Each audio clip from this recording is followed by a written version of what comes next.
One of the most asked questions I receive when I'm coaching my digital course creator clients is, how can I make some money fast? Often, when we're at the beginning of a new piece of business or are flat out new to business, there is a very real need to earn some money now. But how do we do that? The answer isn't what you'd expect here on the Digital Course Creator podcast, but it is the answer I give to 90 to 95% of my clients when we work together. I've seen it work time and again for not just adding to a bank account, which is always nice and creating a little bit of a buffer, but also creating so much clarity for where the business should go and where you want it to go in the future. It will save you missteps and hopefully a lot of heartache as you realize what you thought you wanted and what you thought others needed, they aren't really the answer necessarily. You have the added bonus of putting money in the bank to be able to invest in your business with subscriptions like Zoom and Canva, as well as coaches who can help you build your email list so that you have someone to sell your course to when it is ready. So what do you do when you don't have that course, a workshop, or any assets in your business and you don't have a following? That's what we're going to talk about today as I share the 3 steps to take when you are just getting started. And these also work if you're established, as a great reminder of how to keep things simple and how to boost the income at those times when we need it most. Anyone can add a digital course to their business. So what sets the 6-figure course creators apart? You're about to find out. Welcome to the Digital Course Creator Podcast with Dr. Maura, a longtime entrepreneur now using her PhD in psychology to help you go from sticky notes to sales worth celebrating. If you have done any digging into online business, you know that every person out there will tell you your business is only as strong as your email list. You don't own your social media following if you have one, and you need to be building a relationship with your email list. The problem is that with very few exceptions, no one really walks you through how to build that list in a meaningful way that doesn't involve simply putting out a lead magnet and hoping for the best. One of those people who does walk you through building your list without needing 8,000 lead magnets is Tracy Beavers. You've heard me talk about her before, and she has been on the podcast twice, most recently in episode 211. So be sure to check out that episode. It's a good one. But, what do you do?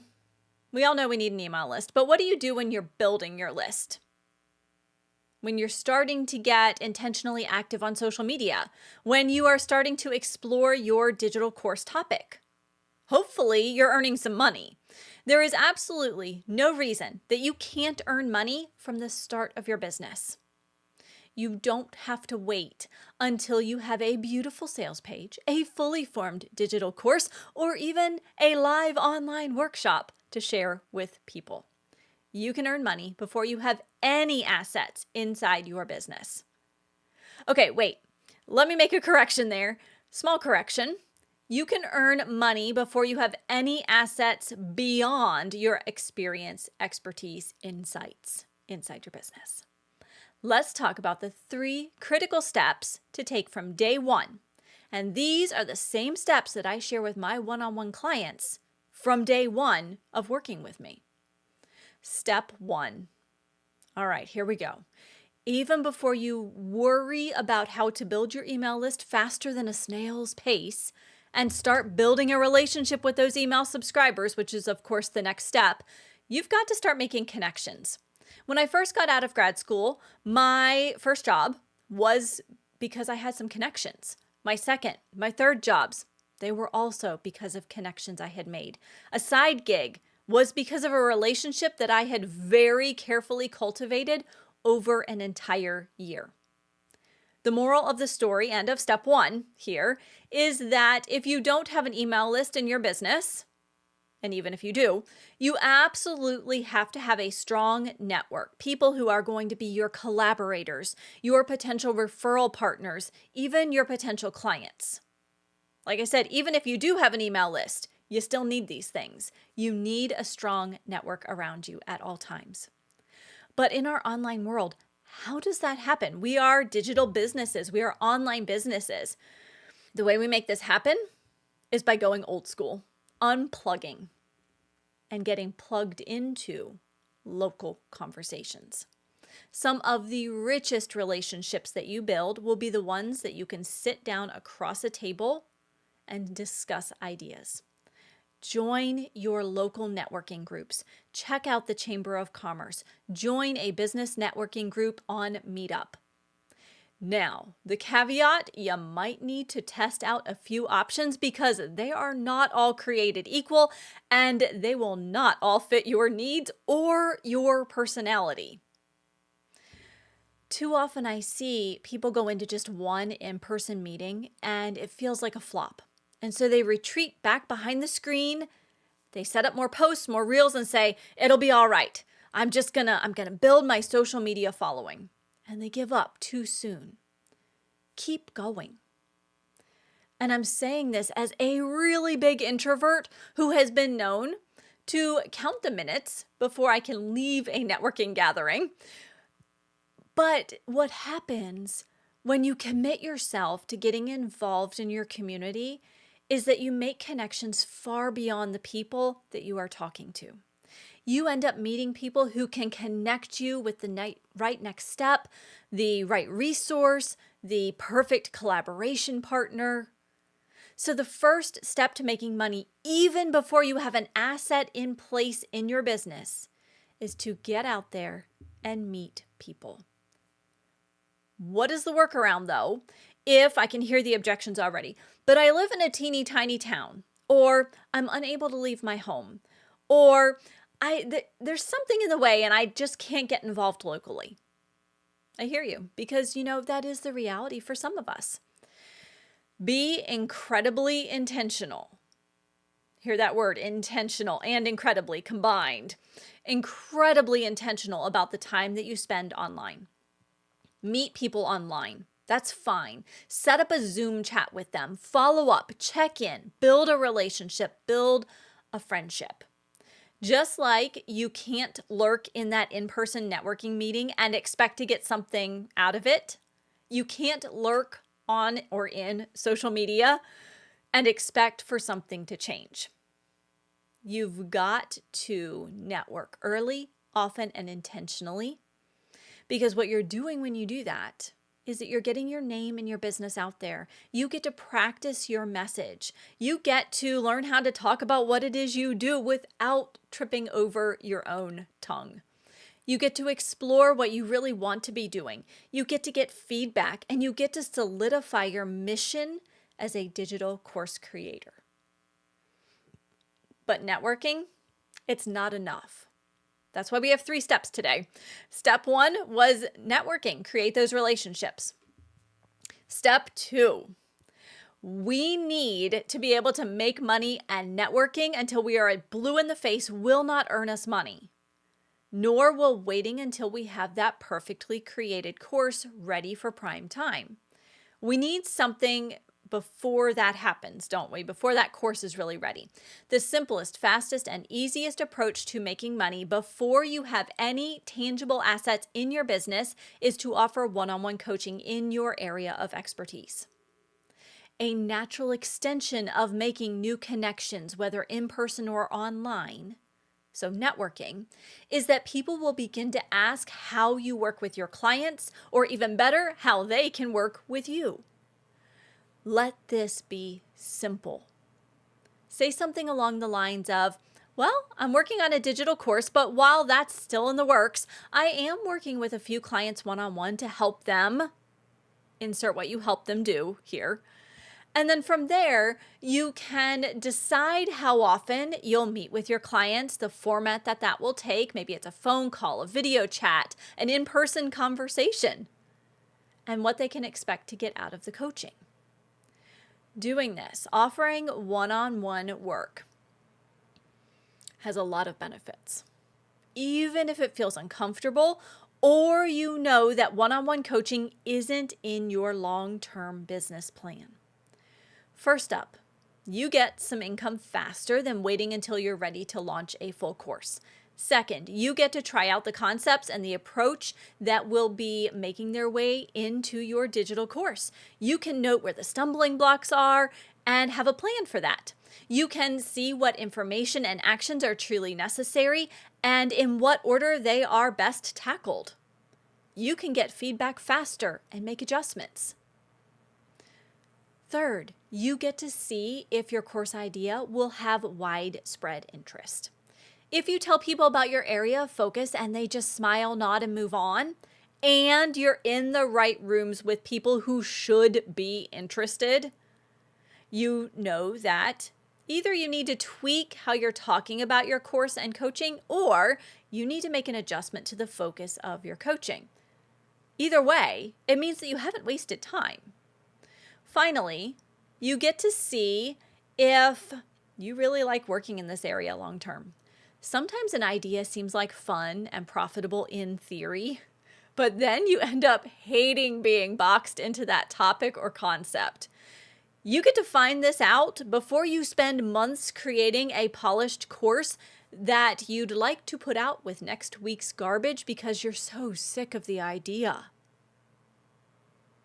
By doing that one-on-one coaching, you get to test it out first. See if it's really your passion. See if it's something that you can see yourself doing over and over, month after month, year after year. Getting that one-on-one coaching offer out into the world is one of the fastest ways to make money and fund the creation of your digital course. And that leads me to step 3 for today. So step 1, you want to start in-person networking in a really intentional way. Step 2, decide on a one-on-one offer that you can share when people say, oh my gosh, that sounds really interesting.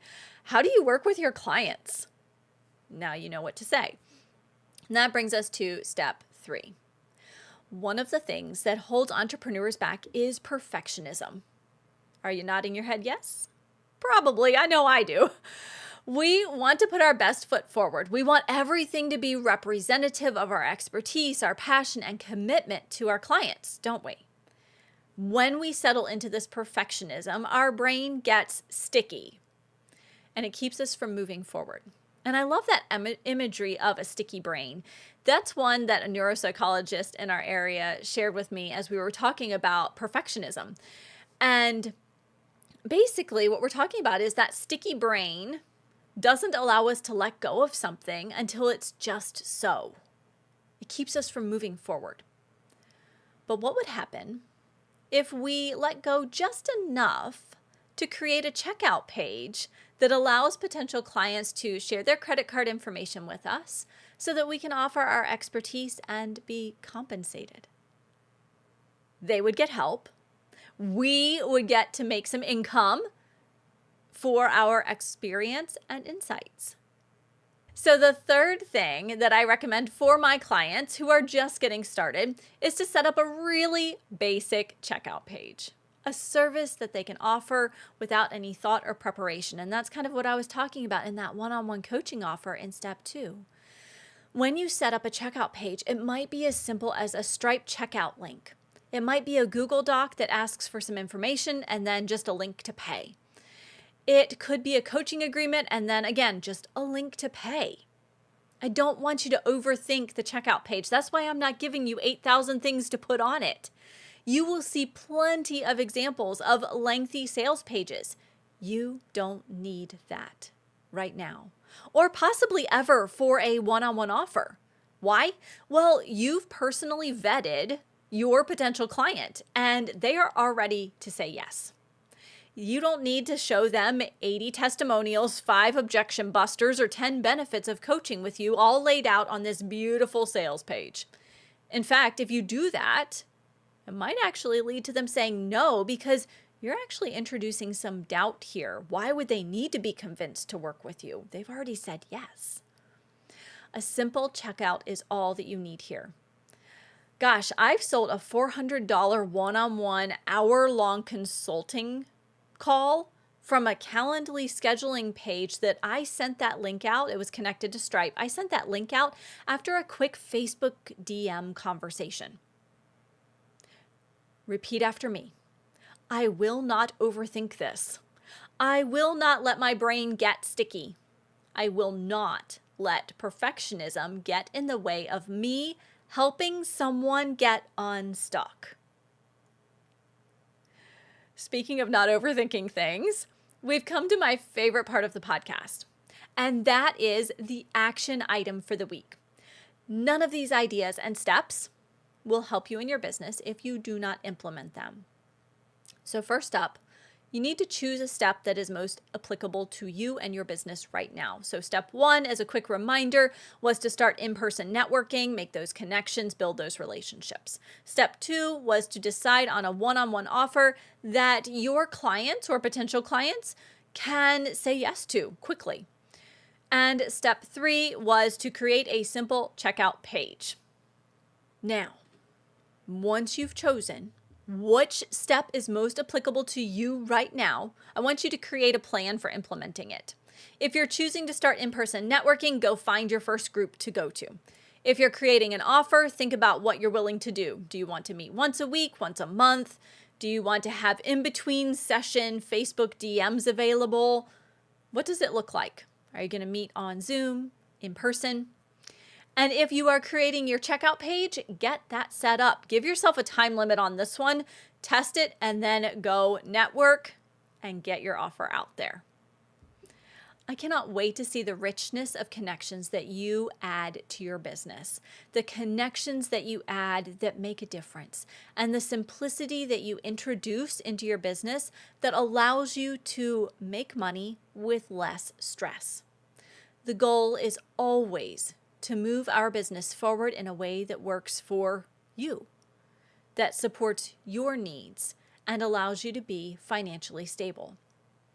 If you are ready to keep digging in and taking action, I want you to check out episode 192, Perfectionism is the Fastest Way to Digital Course Creation Failure. Since we were talking about perfectionism today, this is a good one to listen to if you have ever struggled with even a tiny dose of perfectionism. And if you are thinking about how to maximize the last few months of the year, listen to episode 182, How to Create a Quarterly Plan the Fast Way as a Digital Course Creator. And finally, if you are ready to build your digital course, I want you to go check out episode 175, 3 critical steps to getting started on your first or next digital course without having to backtrack, because no one likes to backtrack, right? Okay, those episodes again, 192, that one's all about perfectionism, 182, creating that quarterly plan quickly, and episode 175, how to get started on your course without having to backtrack. That's it for this week's episode. I'd love to hear where you will be networking this month. Send me a DM on Instagram or Facebook at Digital Course Creator Guide and let me know. Until next time, happy creating.